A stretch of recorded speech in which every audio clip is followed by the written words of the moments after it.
podcast. Karyn, Bryant here. What's up, guys? Alan, Jouban with you as well. Yeah, so it is 2021, and we wanted to do a quick podcast today talking mostly about the main and co-main event. We have Kattar, who's going to fight Max Holloway, and of course we have Condit fighting Matt Brown. But anyway, Alan, how's your year been going so far? Off to a good start or what?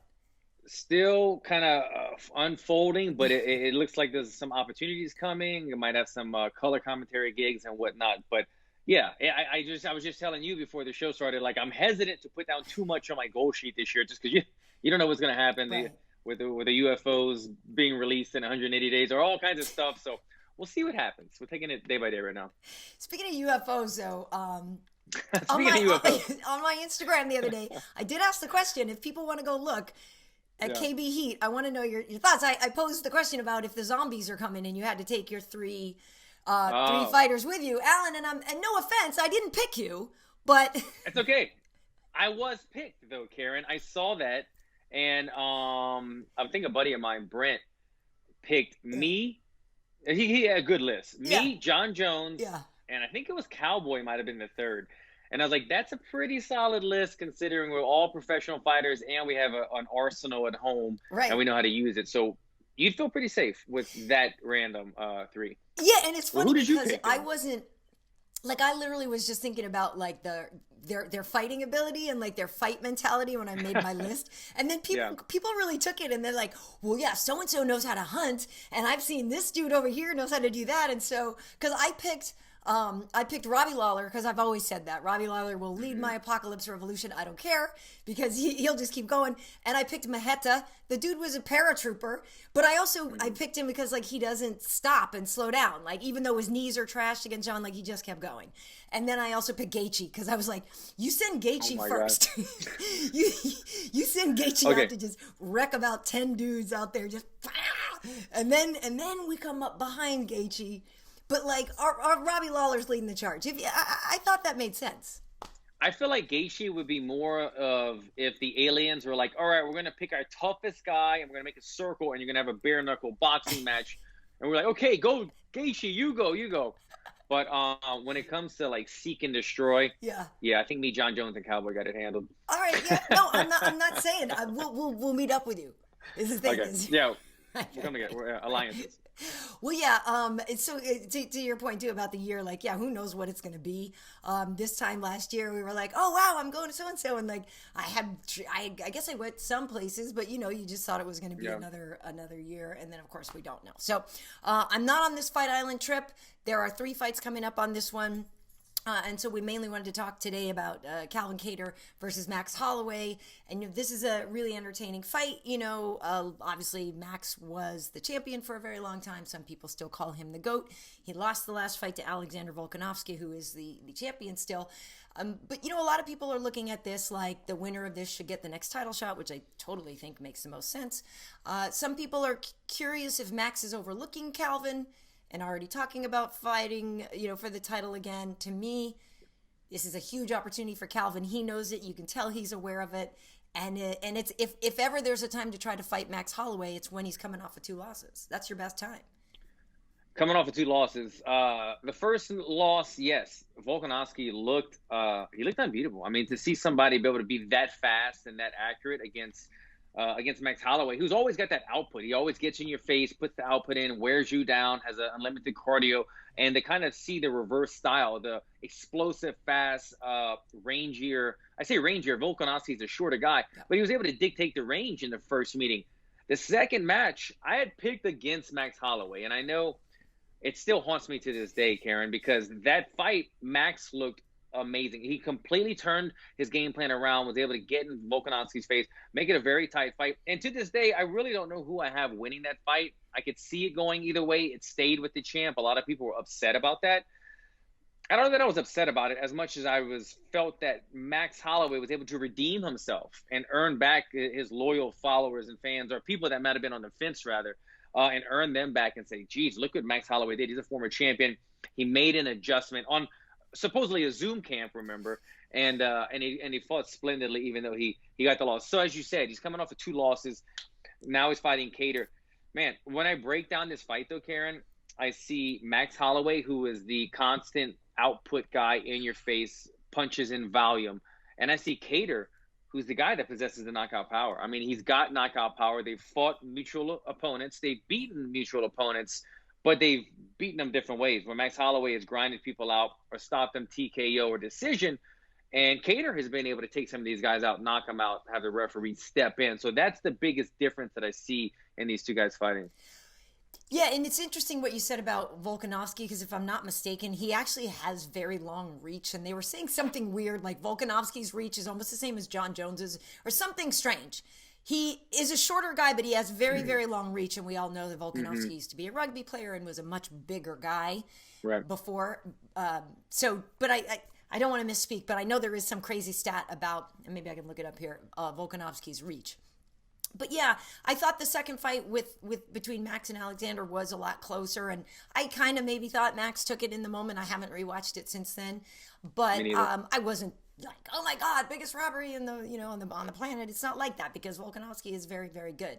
Going into this though, Max does he have his back against the wall? I don't know. Coming off of 2 losses, but it's weird because I don't think of him as having his back against the wall like other people do. It's Max. It's arguably the greatest featherweight. I still like my Aldo, but I know, basically Aldo and Max are up there in that conversation. So I don't think his back is against the wall, but I think Max has got obviously a lot to prove in this fight, and he's got a real game opponent. I worked Calvin's fight over in Russia when he fought H.E.A.T, and that was a really great fight for Calvin. It was 3 rounds. It was the main event, but it was 3 rounds because it was short notice main event. Things had gotten shifted around. Anyway, he was really coming on strong as the fight progressed. So had he had 2 more rounds against H.E.A.T, I think Calvin could have gotten it done. Woulda, coulda, shoulda, right? We don't know. My point is just that you give Calvin enough time, it's a good thing for him. He's going to have 5 rounds. We know Max is incredibly durable and all that, but I think a 5-round fight is great for Calvin. And the other 2 times he was main eventing against Jeremy Stephens and Dan Ige when I was over in Fight Island last summer, and he beat Ige. That was the first fight I got to see over there, which was great. But 5 rounds is good for Calvin. Yeah, so I appreciate that thought. But I kind of feel like it's the other way for Max Holloway. It's more of an attribute, a home field advantage to have that 5-round for Holloway than I do. Because if I remember correctly, the Dan Ige fight, that fight elevated Dan Ige, right? Didn't that? Because after that fight, we were like, man, Dan Ige. Yeah, no, he looked great. It was a great fight. Right, and if I believe correctly, if I remember correctly, I think he came back in the 4th and the 5th round, and kind of turned the tides in that fight. Right. But I get what you're saying. That Calvin Kattar is a guy that possesses that power. He's got splendid. What am I watching? Football, soccer now? European. He's got splendid boxing. Were you watching Bridgerton with me? Beautiful. Oh my God, marvelous. So yeah, he's got splendid boxing. He's very good. He's got long arms, and he possesses that knockout power. I don't know that he does not fade in the 4th and the 5th, that Max Holloway will be able to kind of take him into deep waters. I kind of feel like that leans towards Max Holloway. But that power that he has, it's going to elevate him and be able to take him through the fights. You brought up Max. Is his back against the wall? Is it not? He's in that GOAT category. He's a future Hall of Famer. He's a guy that we've all learned to love and appreciate, and he's like part of the family. When you think about the UFC, think about Max Holloway, like nobody really loves or hates Max or hates Max. Nobody, you can't. You either love Max or you just don't really root for him as much. But there's nothing bad to say about him. He's been a great champion. He's a fun guy to watch, personality, everything. But what he doesn't have going for him is that he just lost to the champion twice. So I don't know if his back's against the wall in terms of losing, where does he go? But if he wins, the UFC trying to rebook a 3rd shot at that title fight, where I feel like the UFC would say, you know what, we'd like to see some new blood fighting for the gold. And so maybe the UFC is hoping in the background that new fight is able to come out of this. Well, in the meantime, though, you can have T-City, you can have Brian Ortega fight Volkanovski, and you can just have the winner of Max versus Calvin just kind of hold on for the next spot. Because T-City, I think that was, obviously Brian. And is that said? I don't remember. Remind me. Is that said? I don't know if it's 100% official, but I think Brian is fighting for the title next. After that last performance, I would not be against it. One of the the most dangerous, not changing subjects, but gears, but one of the most dangerous jiu-jitsu guys in the UFC, showed us that he could beat one of the most dangerous strikers in the UFC. It was amazing to watch. Exactly. So I agree. I think Brian is probably next. And in that, even if, let's say, Max does win, maybe it would be Max versus Brian for the title. Or even if it is Volkanovski again, at least there will have been T-City in the mix there. It won't just be back-to-back-to-back Max and Alex, Max and Alex, Max and Alex.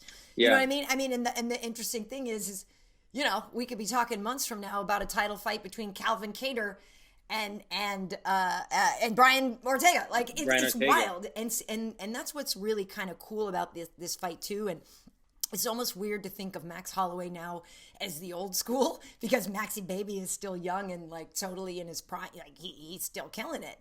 But when you start to look at, you know, the Calvin Cattars, guys who were bubbling under the surface last year and stuff and really starting to come up, you know, we've known about obviously Brian Ortega and stuff like that for a while, but it's a real great proving ground to me for Calvin Kattar in this fight. And I'm torn because I really do love Max Holloway. But Calvin Kattar's from Massachusetts, Alan, and I know how you guys get with all your Lafayette and your this and your Nolans people. What is he called? The Boston... It's the Boston Cartel. Yeah. That's his nickname, the Boston... Well, the Boston Cartel is like him and Rob Font and a bunch of the guys, yeah. Oh, that's their thing. Yeah. New England Cartel, rather. Sorry, New England Cartel. Come on, Karyn. I know. Get your Boston. Hey, look at if they would send me a New England Cartel shirt, size smaller, so then maybe I'd know. But anyway, no, my point is just that there's obviously a big part of me that wants to see a hometown guy do well. You know what I mean? Yeah. Like, he's a Boston guy. Like he's a good dude. We'll see how John Anik. How down the line that he plays this one, being a Boston guy. I will say, if it was anybody else other than Max, maybe because everybody loves Max so much too, right? But when Calvin's fighting anybody else, like it is. I know Anik loves the Boston angle too. I mean, I don't know. But anyway, my point on this is it is a massive fight for Calvin. It's winnable. I mean, you think anybody takes anybody down, Alan, or is it all on the feet? I feel like it's going to be, a 5-round striking affair, Yeah. Worth maybe there's opportunistic takedowns or scrambles against the cage, but I don't see either guy really committing so much. Just from looking at their fighting style, I think they both believe in their weapons and their arsenal and what they can do in the feet.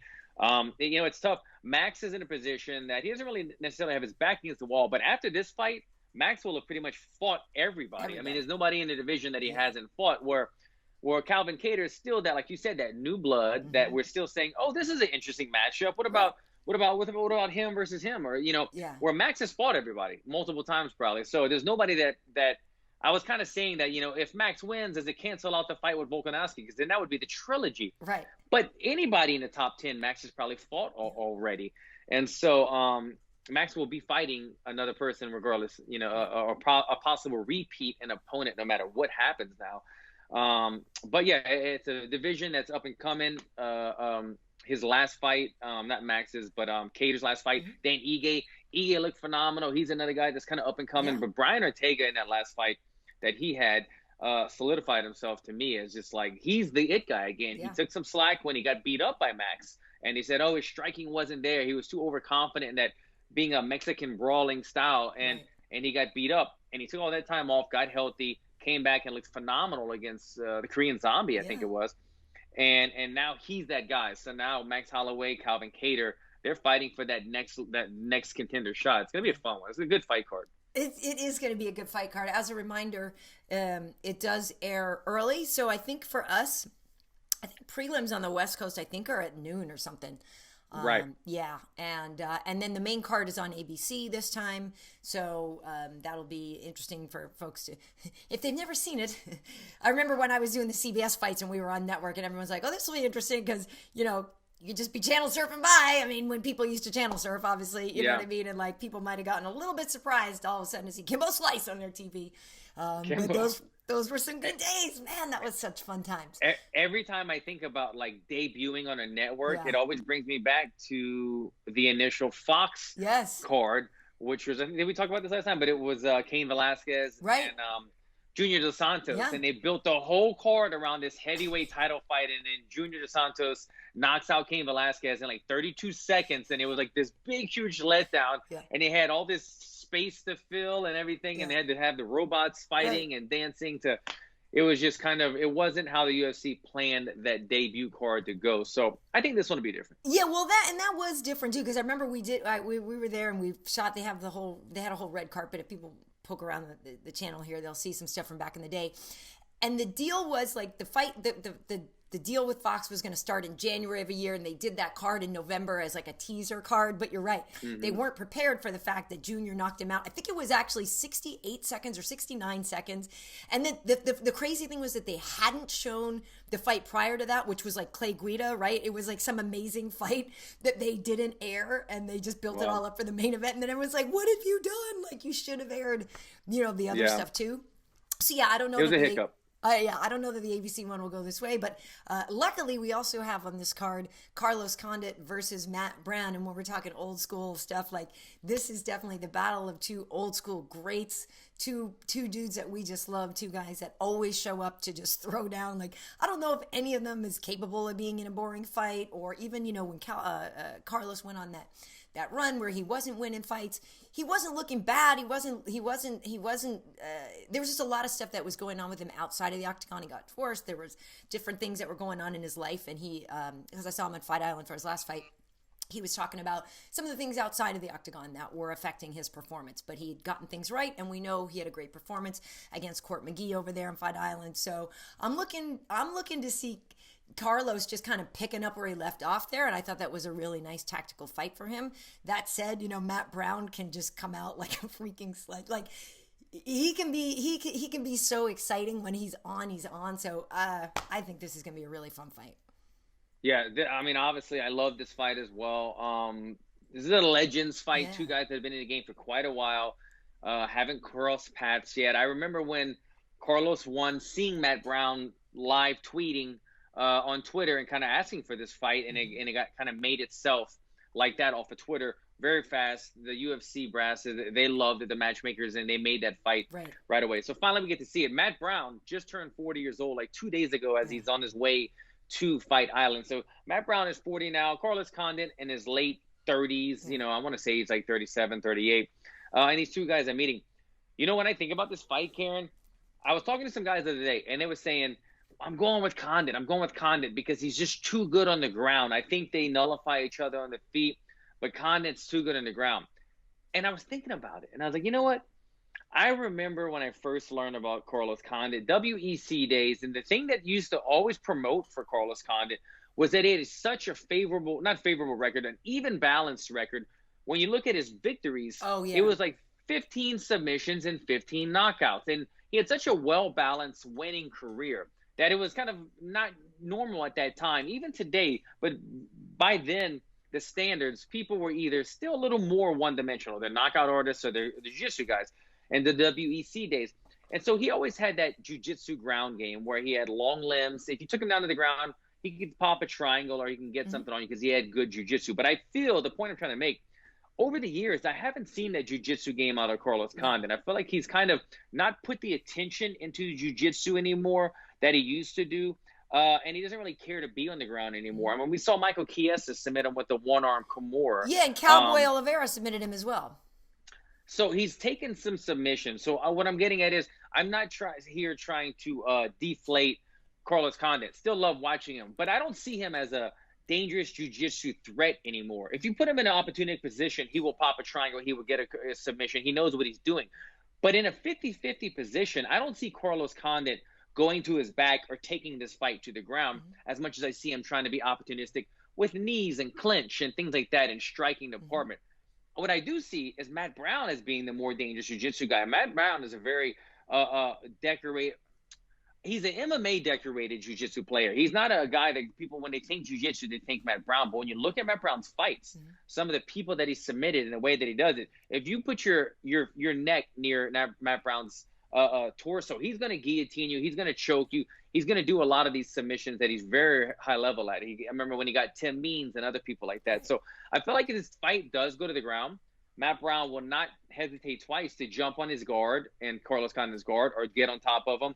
And Matt Brown will have more confidence in his ground game. He also, and people could take with this as they will, but I saw Matt Brown took Mickey Gall with him as a coach, as a cornerman as well. And Mickey Gall is a great jiu-jitsu training. He's a good training partner, but he's I've said this before in the show after rolling with him, he's very high level, taking the back and guillotines and things like that. And so he brought him there.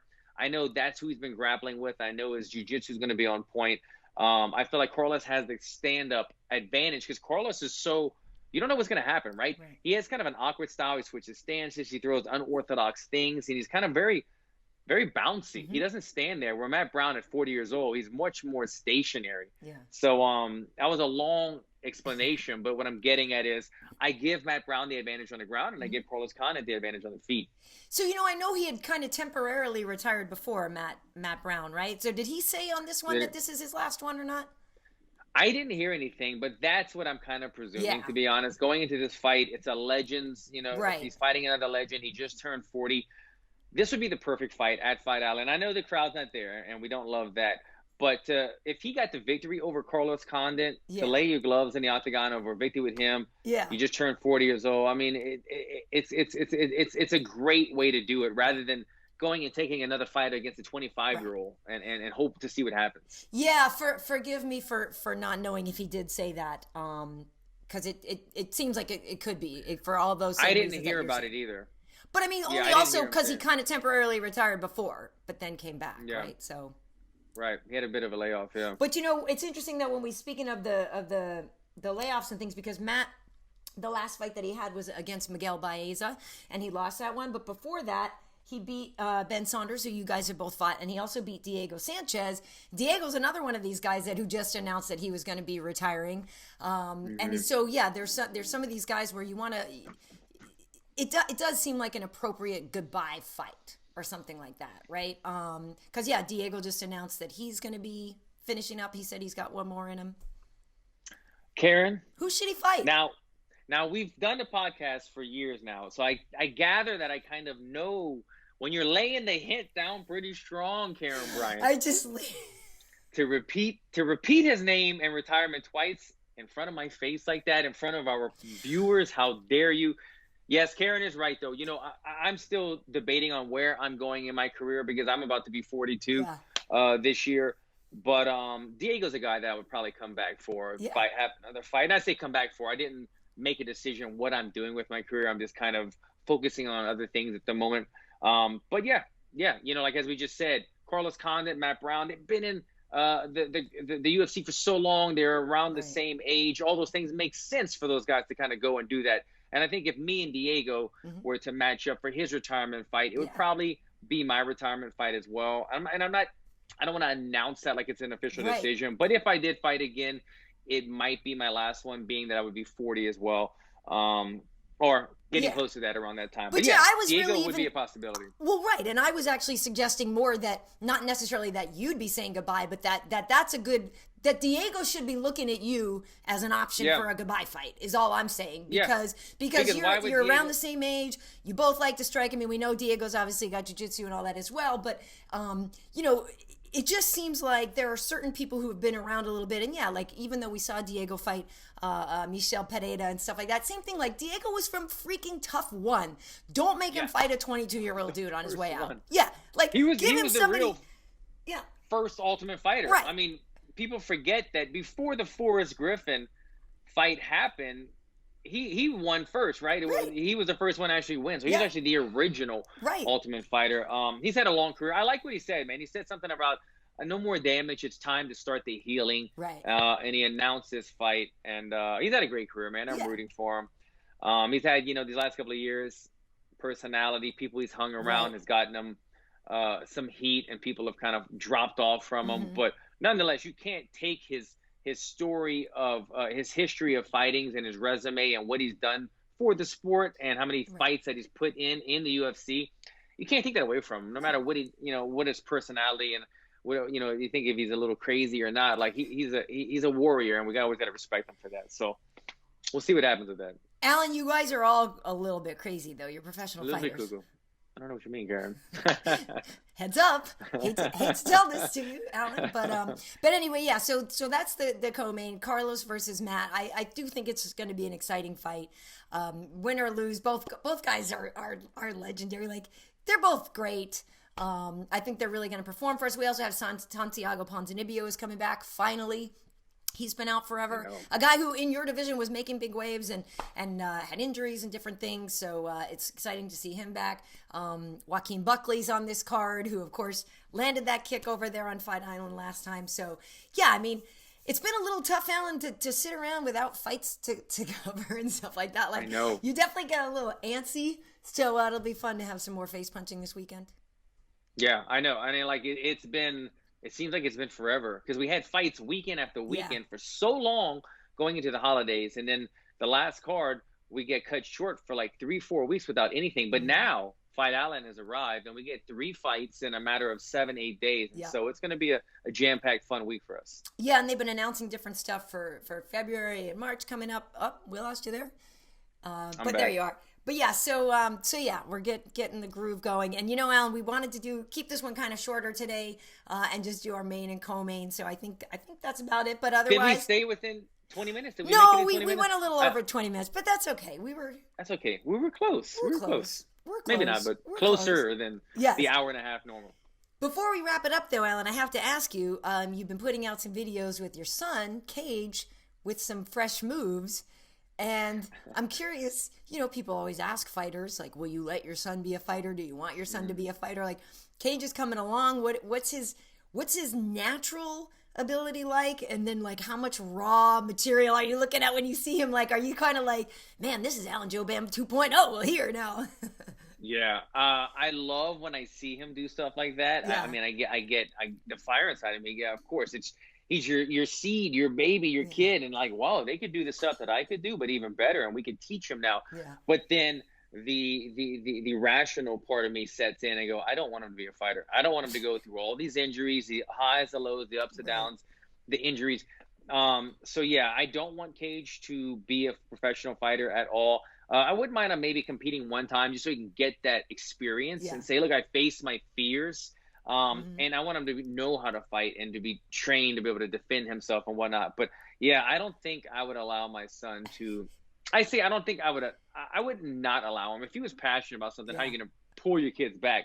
But I'm always pushing like school first or soccer or something else. But like don't do like your old man. I always tell him like I was kind of crazy as a kid, Cage. I kind of did a lot of stuff that you didn't do. So you don't need to go down this path as a professional fighter, man. You get so many more opportunities. Yeah. You could be a Fortnite World Series guy, whatever they call it. You could do so many things. But yeah, I don't think I would do mine. Would you Aurora, if all of a sudden she took those glasses off and said, you know what?